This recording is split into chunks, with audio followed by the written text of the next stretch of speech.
46,000 कोटीचा हा एवढा मोठा 46,000 कोटी रुपये जमा करतानाच सरकारला फार अडचण चाललेली आहे. पण तो जे काही घोषणा केली ती पूर्ण झाली पाहिजे, म्हणून ते विकास निधीला आमच्या त्या ठिकाणी चाट बसलेला आहे. आमच्या पण सगळ्यांच्या आमदारांच्या कामाला फटका बसलेला आहे. पण आता काही दुसरं काही माफीची काही कुठली घोषणा होऊ शकत नाही. जिल्ह्यामध्ये एवढा कोट्यवधी जे आमदार उद्घाटन झालं माझे 80% कामं पूर्ण होणार. 20% कामं जे 2-2, 3-3 टप्प्यातले आहेत, मोजके कामं आहेत, ते 20% पण आहे, 10-5% कामं असतील. आता त्यातली जे काही धरणाचे प्रोजेक्ट मिळाले त्याला वेळ लागणार आहे. नदीदुरुस्ती प्रकल्पाचे बी कामं आले त्याला वेळ लागणार आहे. नवीन स्टोरेज सिंचन तलाव, नवीन स्टोरेज तलाव, त्यानंतर आपलं पर्यटन, हे ज्या गोष्टी आहेत याला थोडा वेळ लागेल. बाकी तर आता आपण पाहता की दृष्टिक्षेपात सगळी कामं येऊन राहिलेली आहेत सगळी. आणि महिन्याभरामध्ये मी इतक्या स्पीडनं लागलो की जवळपास ही छोटी मोठी कामं आहे इथं संपणार.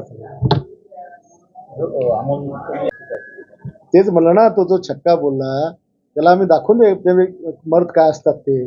आणि ह्या एवढ्या मोठ्या सुंदर योजना आहे. तुम्ही मुख्यमंत्री होते, 2.5 वर्ष घराच्या बाहेर निघले तुम्ही. तुम्ही काय योजना आणणार होते? माथुरी बाहेर तरी पडले का? वर्षावर तरी काही बाहेर पडले का तुम्ही? मुख्यमंत्री कसा असतो हे आता पहा जरा. शिवसेनेचे संस्कारातला आहे, बाळासाहेब संस्काराचा. तुम्हाला करता येणार म्हणून नाव ठेवता आम्हाला तुम्ही. अरे तुम्ही आम्हाला काय हिनवा काय बोला, पण महाराष्ट्रातल्या जनतेने एकनाथ शिंदेला आज काळजापासून स्वीकारलेला आहे. मुख्यमंत्री म्हणून त्यांना स्वीकारले की असा मुख्यमंत्री आम्ही राज्यात कधी पाहिला नाही, असा मुख्यमंत्री कधी होणार नाही. उद्धव ठाकरेंनी अशी काहीतरी देवेंद्र फडणवीस तर तू राहशील नाही तर मी राहील राजकारणात, तू एकेरी शब्द वापरला त्यांनी. तेव्हा राजकारणात कोणी टिकायचं कोणी टिकायचं हे सगळं जनतेच्या हाती असतं. त्याच्यामुळे जोही नेता मोठा होतो तो जनतेच्या आशीर्वादाने होतो. आणि आज महाराष्ट्रामध्ये जे काही भाजप सेनेचं काम चाललंय, जनता त्यांना भरभरून आशीर्वाद देणार आहे.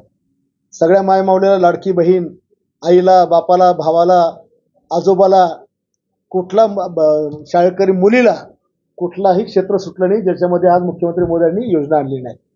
शेतकरी आहे, शेतमजूर आहे, गोर आहे, गरीब आहे, सगळे. त्याच्यामुळे ह्या सगळ्यांचे आशीर्वाद आमच्या एकनाथ शिंदेच्या पाठीशी आहेत, भाजप सेना युतीच्या पाठीशी आहे. कोणी किती भुकलं, कोण कोणाला जिरवलं तर ते निवडणुकीच्या मैदानात समजणार आहे.